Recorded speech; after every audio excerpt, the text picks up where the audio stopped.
Working from home sounds like a dream for someone like me who's an introvert, but here's what I've learned over the years that I've been working from home. One of the best points is that I can get out of bed and roll straight into my home office. I'll show you my home office in a second, but I can, and I do frequently, sit here in my pyjamas, answering emails and talking to clients. Obviously not on Zoom because they'd see I was in my pyjamas. So most mornings I will roll out of bed, make myself a cup of tea and come and sit at my desk. So I will sit here for a couple of hours and I'll do my work, and then I'll start thinking about going to make a cup of coffee and having some breakfast. So back to the desk it is with another cup of coffee and my breakfast, and I'll sit here eating my muesli and answering more emails or doing some work. There's a great deal of freedom in this. I can't explain how much this has made me feel empowered, that I get to do what I love, which is bookkeeping, for clients that I actually like, under the conditions that I want to. I'm not sitting in a noisy office listening to people on phone calls or listening to gossip or listen to idle prattle. One of the things they don't tell you about is you've got to like where you live. You've got to like your four walls, because that's all you're going to see all day long. And I do. I love my flat. It's big, it's bright. I do sometimes get a bit stir crazy, but then I just pop out and go for a walk, or go to the shops or something just to get out. But yeah, you have to like your four walls, because you are there for pretty much most of your day. Because that's where you work. So let me give you a view of my office. So this is the corner that I use as my office. My living space, I don't know if I'm going to be able to get this in now. You're going to have to forgive the mess. It is a bit of a mess. So this is my living room, my lounge area. And I've got this corner of my living room as my office. Down the bottom left-hand side is my paperwork that I've got going to the shredders. This is this is things that I've picked out as I've been decluttering my flat, and they are going to my sister's charity, because she works in a charity shop. So that's going to her. So that's why there's all this stuff in the corner here. But yeah, I have my trusty printer down here. And then I've got my lovely office chair with my cushion to support my back. Plenty of light so I can see what I'm doing, and that's my 2 tables that I've turned into a desk, and there you go. That's my working environment. Oh, and I just before you go, let me show you what my view is from my chair. So if I stand up, you'll see my lovely big window there, my lovely jungle, and my window, which, let me see whether I can show you what the view is, because I love it. It's just all green outside, so you get a bit more of an idea of what I'm looking at out of the window. So when you see me staring out the window, this is what I'm looking at. One thing I have learned is that you lose track of days, or you lose track of time as well. I think that's probably not down to me working from home, if I'm honest. It's probably just life, and the fact that I'm in my 60s and time does seem to fly anyway. One thing I do miss when working in an office is that I don't have anybody to bounce ideas off, and sometimes that can be really good to do.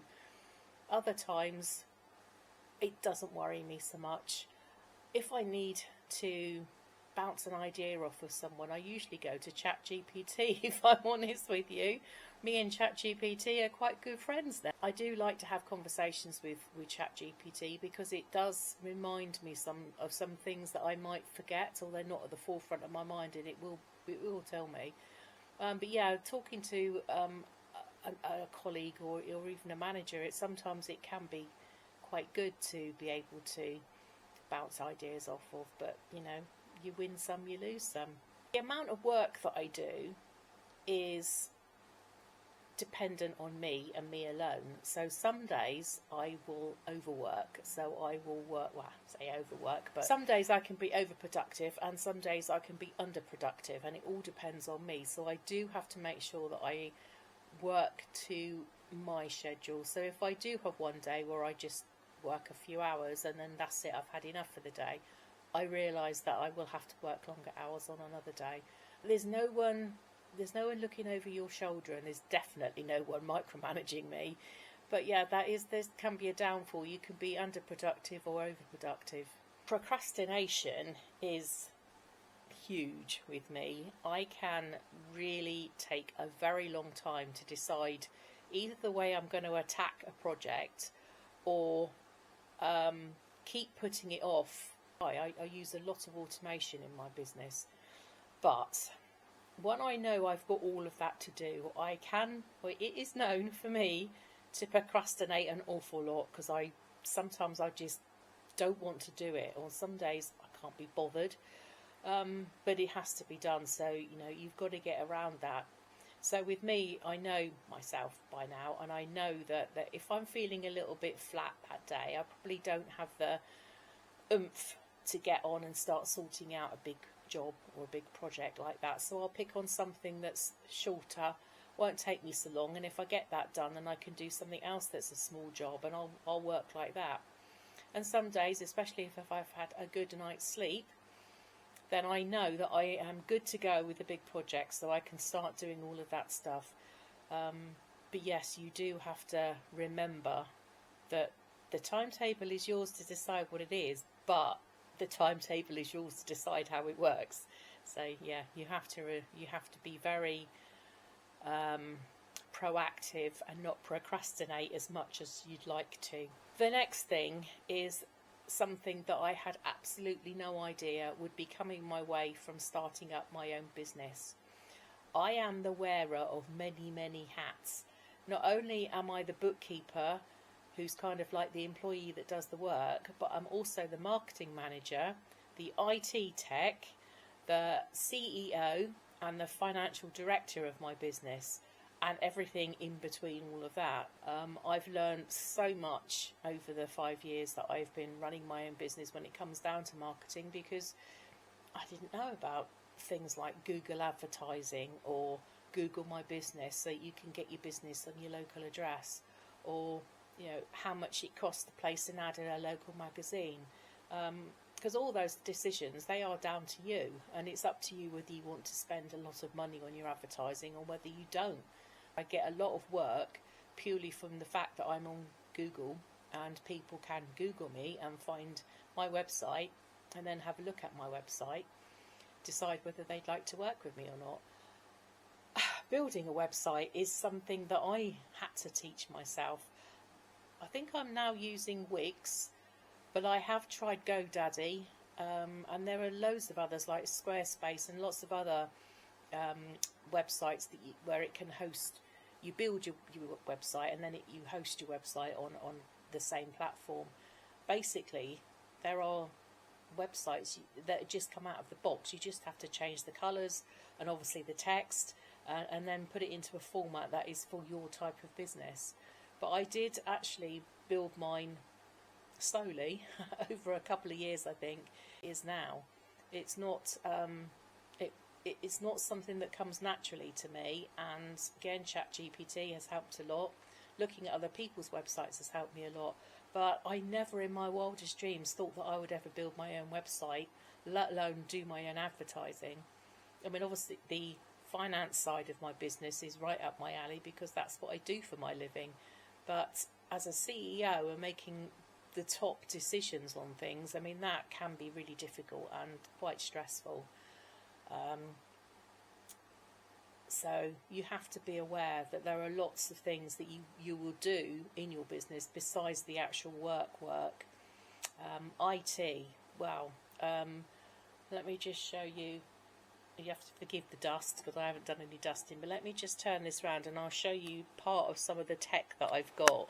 So I've got two screens. So that's my laptop, and behind that are the ports that I use to plug all the wires in, and you've got to understand what all the wires do and what type of port that they need. And that was a huge learning curve. I spent stupid money with Amazon trying to get the right ports, these things, to put the right leads in, because these are like, you've got HDMI ports over here, and I've got a special connector here for this. I mean, it's a crazy world.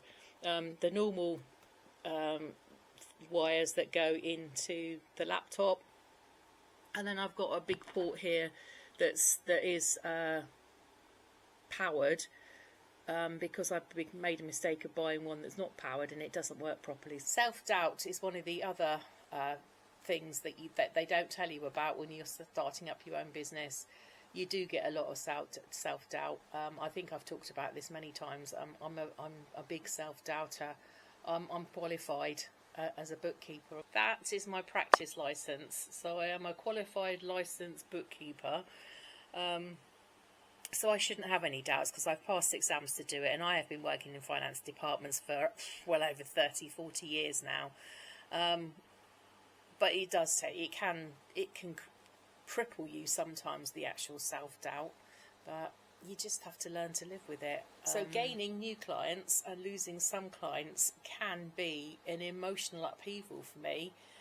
If I talk about losing clients first, because that's the negative, and then we'll come to the positive. If I lose a client and the client has decided to walk away on their own, if I've had them for a long time, or they like one left me earlier this year because I did price rises in April, and he left because he said that I was too expensive and his accountant could do it cheaper. So, you know, fair play, or you know, it happens in business. But he'd been with me since the start, since I set up. So I was a little bit emotional about him going. But, you know, at the end of the day, he was only a small paying client. So, you know, onwards and upwards, as they say. Sometimes, you know, you can lose clients, and it really hurts because it's a big fee paying client. I've come to know now that clients come and go. Clients will stay with you and be loyal to you for a long time, and sometimes they don't. Sometimes they're just looking for the cheapest price, and sometimes we have what is called a pain in the arse client, a pitter client.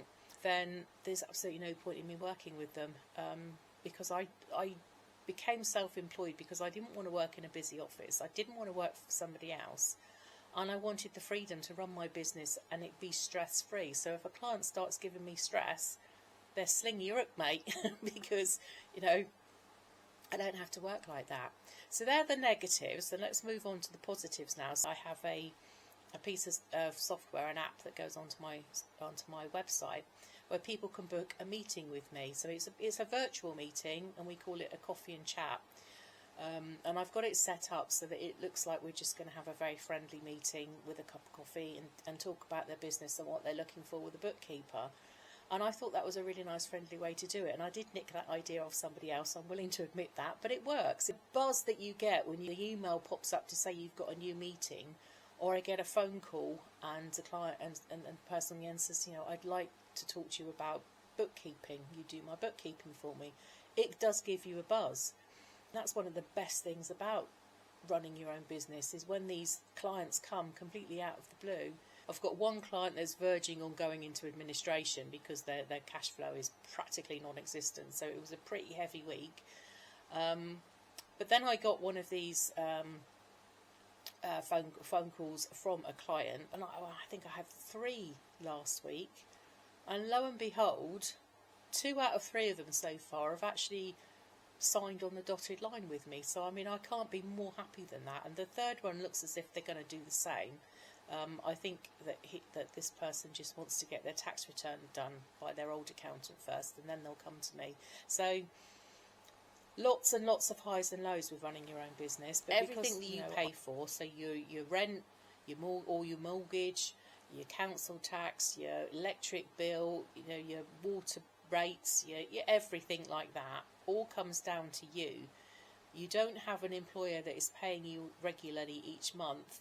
So unless you do the type of bookkeeping model that I do, which is a fixed fee every month, you can get yourself into a bit of a pickle, because if your clients aren't paying you on time, then it can really affect your cash flow. When I say if I lose a client, it can really give me a panic attack. So I think if you are going to go self-employed, just make sure that you've got enough in the bank to cover at least 2 months worth of your bills, just in case clients don't pay on time. Being sick. That is one of the biggest issues, I think, when you're self-employed, because there is no one that can do the work. I don't have any employees. I decided that I didn't want to employ anybody, so I work on my own. So if I get sick, then I don't work. I can't work, which most of the time is fine because my work is based on a time frame of a month. So if I take a couple of days off because I'm sick, then it's not really going to have any effect on my business. However, if I do get majorly sick or something acute happens to me, then there would be a problem, I think. Let's cross that bridge when we get to it. And the same goes, I think, for holiday. I can take a week out, but most of the time during that week, then I will be doing some sort of client work at some point. So has it been worth it? I think so. I absolutely love being my own boss, working from home, doing exactly what I want when I want. Yes, it has its downsides, but on the whole, I think that I am really, really happy that I made the decision to go self-employed. And I'm 61 now. I have no plans to retire at the moment. Have you ever thought about running your own business, or are you running your own business, and are you feeling the same sort of stresses and highs and lows as I've been? It would be great to hear what your highlight has been and your low point has been. And if you are thinking about setting up your own business, feel free to ask me any questions you want. I'm more than happy to give my advice and support if anybody actually needs it. I hope you've enjoyed this video. If you have, please like and consider subscribing to my channel. I hope you enjoyed it, and I will speak to you soon. Take care.